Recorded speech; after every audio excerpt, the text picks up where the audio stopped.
Pris de panique, il s'écria « Malheur à moi, vais-je rencontrer mon Seigneur avec 21 500 péchés ?» Ça, c'est dans le cas où il a fait un seul péché par jour. Tu réalises? Et que dire alors si chaque jour j'ai accumulé des milliers de fautes? Il s'effondra ensuite, évanoui sous le poids de cette réflexion. Lorsqu'il a repris connaissance, il a rendu l'âme. Il est mort. Ceux qui étaient présents entendirent alors une voix dire « Quelle course rapide vers les plus hauts degrés du paradis Al-Firdaus » Reviens. Aujourd'hui, avec l'aide d'Allah Tabarak wa Ta'ala, on va parler des péchés en secret. Des péchés en secret. Malheureusement, nombreux sont ceux et celles qui, lorsqu'ils se retrouvent seuls, il est à l'abri du regard de ses parents ou de son épouse ou des gens qui sont avec lui, qui vivent avec lui chez lui. Ils sont nombreux, dès qu'ils se retrouvent seuls, à être en roue libre. Tout de suite, les premiers réflexes, c'est d'utiliser les écrans à mauvais escient. La tablette, l'ordinateur, le téléphone. Et lui qui fait attention, plus ou moins, à montrer une bonne image autour de lui, eh ben, il va se retrouver à faire les pires atrocités. Ces personnes-là, malheureusement, et je ne généralise pas, lorsqu'elles vont se retrouver seules, elles vont prendre l'autoroute du haram, en regardant et en écoutant tout ce qui met en colère Allah. Mes chers frères, mes chères sœurs, ce qui nous manque, c'est d'être conscient qu'Allah Tabarak wa Ta'ala nous surveille.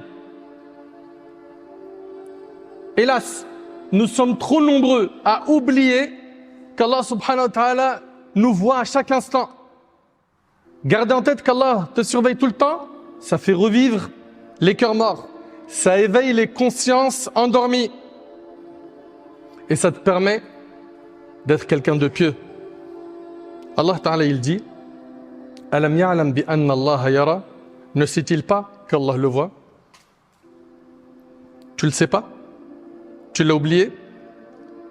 Si tu l'as oublié, le jour du jugement, tu t'en rappelleras. Allah Ta'ala dit « Ahsahu Allah wa nasuh » Allah a tout comptabilisé et eux, ils l'ont oublié.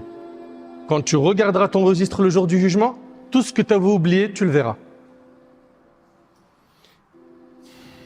Être conscient qu'Allah te surveille, c'est le fait de se rappeler constamment et d'avoir la certitude que le Très-Haut Azza wa Jal te regarde à chaque instant, t'observe.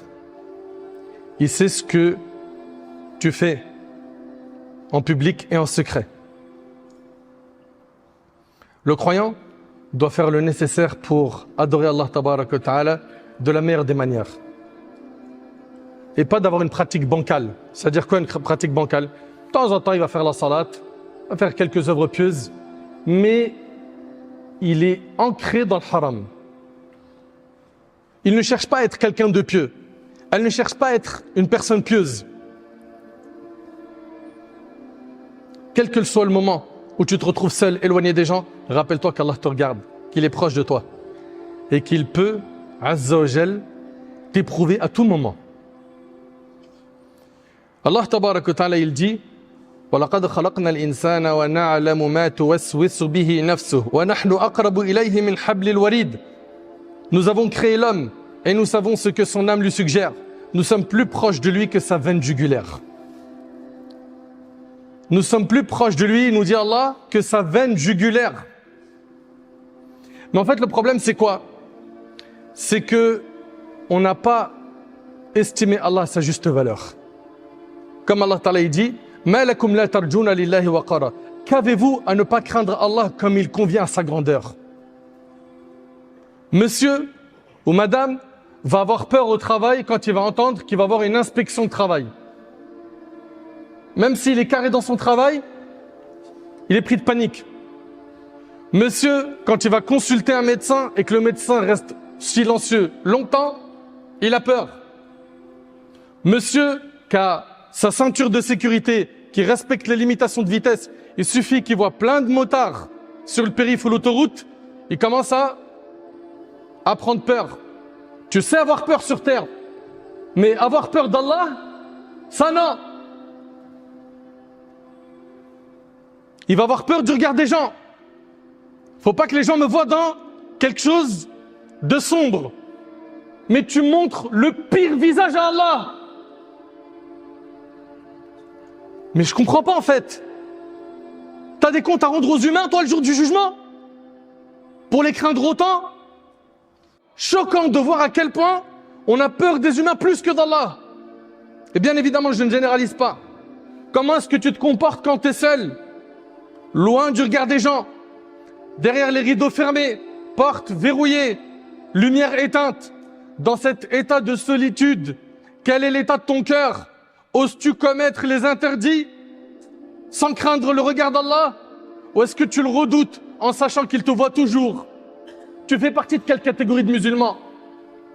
Humayd al-Tawil a dit à Sulayman ibn Ali, donne-moi un conseil. Sulayman lui répondit, si tu as désobéi à Allah tout en sachant qu'il te voyait, tu t'es permis une chose grave. Et si tu as pensé qu'il ne te voyait pas, alors tu as sombré dans la mécréance. Allahu Akbar.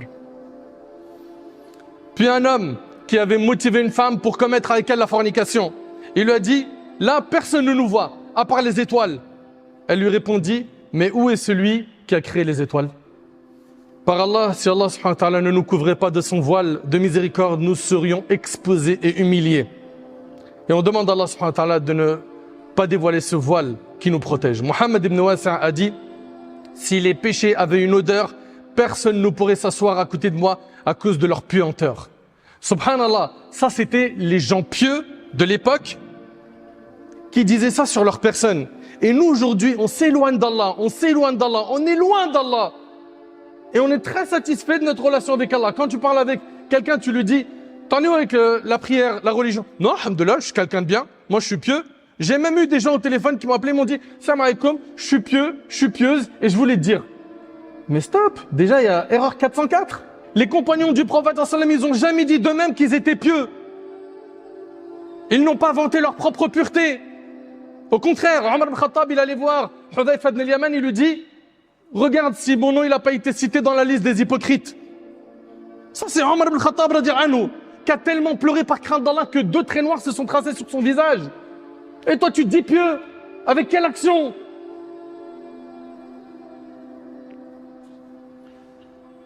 Si l'un de nous pense à la proximité d'Allah, qu'il est proche de nous, qu'il a la connaissance de notre état, qu'il a un pouvoir total sur sa création, il ne désobéirait jamais à son Seigneur.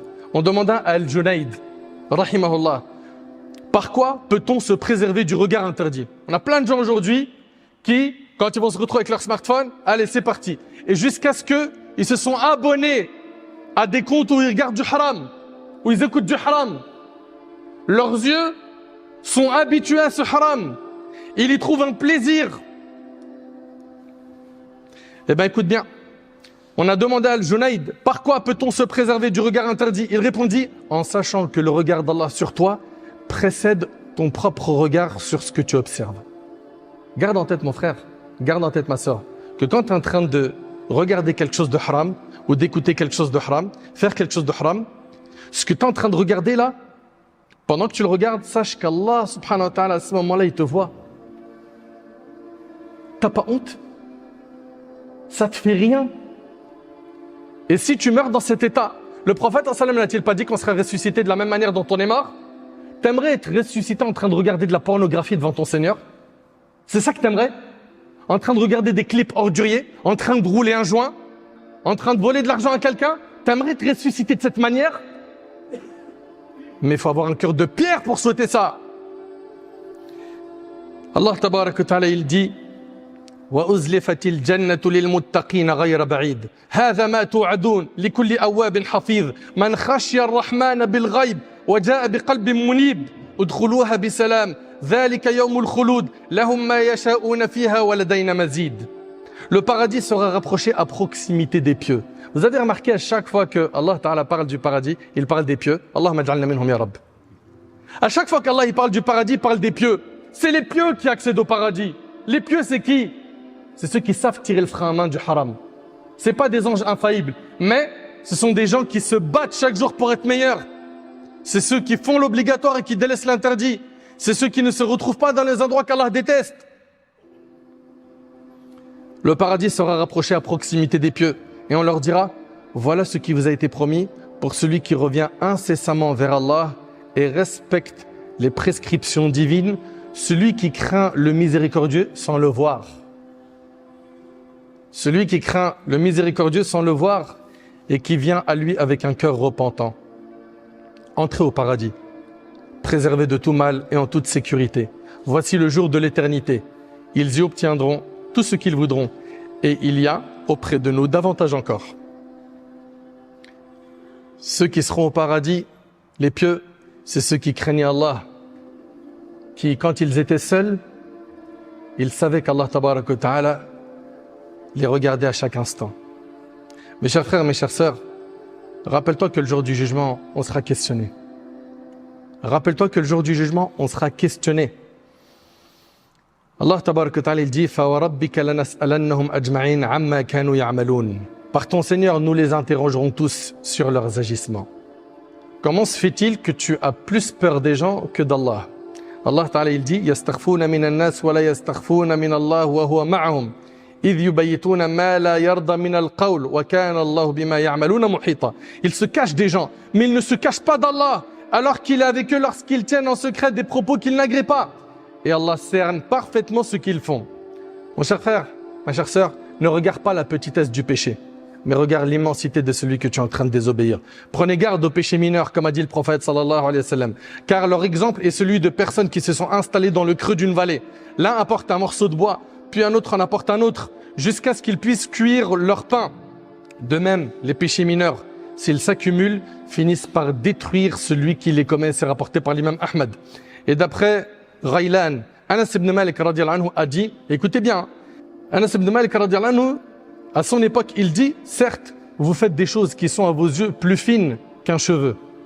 Mais que nous, à l'époque du prophète sallam, les compagnons à l'époque du prophète sallam, il dit quoi? Nous comptions ces choses parmi les choses qui font tomber dans la perdition.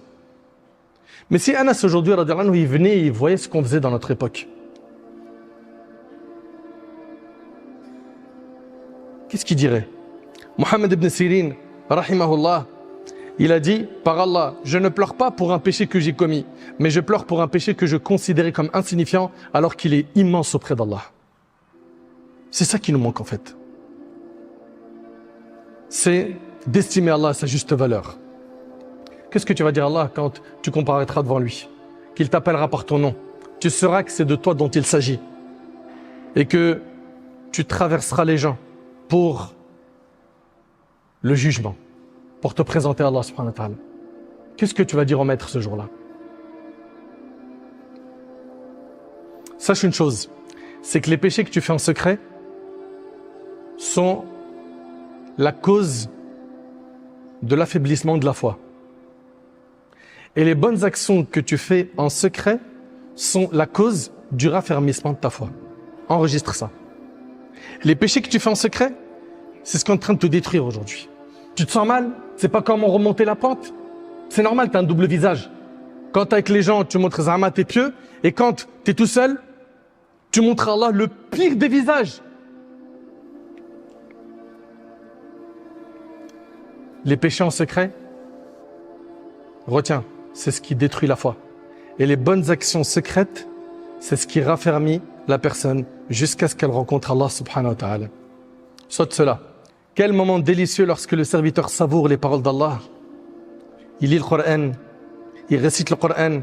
C'est un instant de sincérité où aucun œil ne te voit, aucune oreille ne t'entend. Et nul ne sait ce que tu fais si ce n'est Allah subhanahu wa ta'ala. Vous savez, le cheikh Mohammed Mukhtar al-Shinqiti, ce grand savant, il rapporte, je me souviens d'une discussion avec mon père, qu'Allah lui fasse miséricorde, sur la possibilité de réciter le Coran en une nuit. Je l'ai poussé avec insistance à me répondre. Et il a dit, écoutez attentivement s'il vous plaît. Là, on ne parle pas des compagnons. Cheikh Mohammed Mukhtar al-Shinqiti, c'est un contemporain. Il parle de son père, rahimahullah. Qu'est-ce qu'il dit? Il dit qu'il a posé la question à son père. Sur quoi? Sur la possibilité de réciter le Coran en une nuit. Je l'ai poussé avec insistance à me répondre. Et il a dit, par Allah mon fils, je sortais de la mosquée après la prière du Isha. Et je commençais la prière de la nuit. Qiyamul Layl, les prières nocturnes. Et dans une seule raka'a, je ne me rendais compte de rien avant d'arriver à la fin du Coran à l'aube. Est-ce que vous entendez ce que je suis en train de dire là? En une raka'a, il a lu 600 pages du Coran. Pourquoi? Il était tellement absorbé par la beauté du Coran. Nous, on en est où, nous, quand on est seul? Pourquoi est-ce que quand on est seul, à l'abri du regard des gens, on a un comportement diabolique? Pourquoi? Pourquoi est-ce qu'on est comme ça? Subhanallah. Il lit le Coran en entier en une unité de prière. Il dit, tant je me délectais de cette conversation, de cet échange qu'il avait avec son Seigneur Azza wa Jal, qui était intense. C'est un plaisir dont la douceur est inconnue, sauf de celui qui l'a goûté. Mais vous remarquerez une chose, quand on est seul, malheureusement, illa man rahimallah, sauf ceux à qui Allah fait miséricorde, et je ne généralise pas, on a plus tendance à aller vers le mal que vers les bonnes actions. Pourquoi quand tu es seul, tu ne profites pas pour faire des doigts? Évoquer Allah, lire le Coran, le méditer. Wallahi al-azim, tu veux changer, tu as le livre d'Allah. Lis-le, médite-le. C'est un trésor. Mais non, je préfère m'abrutir avec des snaps, avec des shorts, des TikTok, à regarder ce qui se passe sur Twitter. Mais augmenter ma foi, m'occuper de ma personne, non. Le prophète sallallahu alayhi wa sallam, dans le hadith de Zubayr ibn al-Awwam radiyallahu anhu, a dit, celui d'entre vous qui peut garder une action pieuse, secrète, qu'il le fasse. Et dans un hadith, le prophète sallallahu alayhi wa sallam a dit, inna Allah yuhibbul abd at-taqi al-ghani al-khafi. Le prophète sallallahu alayhi wa sallam a dit, Allah aime le serviteur pieux, riche du cœur et discret. Fais des bonnes actions de manière discrète. Parraine un orphelin, dis-le à personne. Donne à la mosquée, dis-le à personne. Lève-toi la nuit, fais qiyam lil, quelques rak'at, lis le Coran sans le dire aux gens. Pourquoi? Pour garantir que tu as fait ça avec sincérité, qui est personne à part Allah qui ait connaissance de cette action. Le hadith de Thawban qui est rapporté par Ibn Majah, il mérite toute notre attention. Regardez ce qu'il dit le hadith. Le prophète sallallahu alayhi wa sallam a dit, certes, je connais des gens de ma communauté qui viendront le jour du jugement avec des actes comme la montagne de Tehama, qu'Allah rendra comme de la poussière éparpillée. Il y a des gens qui vont venir le jour du jugement, ils ont fait des montagnes de hasanat, de bonnes actions. Et ces montagnes de bonnes actions, elles seront réduites en poussière éparpillée. Pourquoi? Qu'est-ce qu'ils ont fait de mal? Thawban va poser la question. Thawban va dire, ô messager d'Allah, décris-les-nous afin que nous ne fassions pas partie d'eux sans le savoir. Le prophète sallallahu alayhi wa sallam a dit, ce sont certes vos frères, ils sont issus de votre tribu, ils prient durant la nuit comme vous priez. C'est des gens qui font des amal salihat, des bonnes actions. Mais ce sont des gens qui, lorsqu'ils sont seuls, transgressent les interdits d'Allah. Quand ils sont seuls, ils font le haram. Leurs montagnes de bonnes actions seront réduites en poussière éparpillée. Veux-tu être de cela? T'imagines, toi qui as fait beaucoup d'efforts, tu as peut-être fait des umrah, plusieurs umrah, tu as fait des aumônes, tu as fait plaisir à tes parents, tu as donné à manger à des pauvres, tu as jeûné, des jeûnes surrogatoires, tu as fait plein de khir, tu as dépensé beaucoup de sabilillah, tu as fait des efforts pour qu'à la fin tout ça se soit réduit en poussière. Pourquoi? Parce que tu es un diable quand tu es seul. Jusqu'à quand? Jusqu'à quand t'es guidé par les passions illicites? Ces comptes de shaitan que tu suis, désabonne-toi maintenant. Désavoue-toi maintenant, pendant qu'il en a encore temps. Tu suis un tel sur Snap ou sur TikTok et il a du contenu interdit, désabonne-toi aujourd'hui. Lave tes yeux, lave tes oreilles de ces contenus.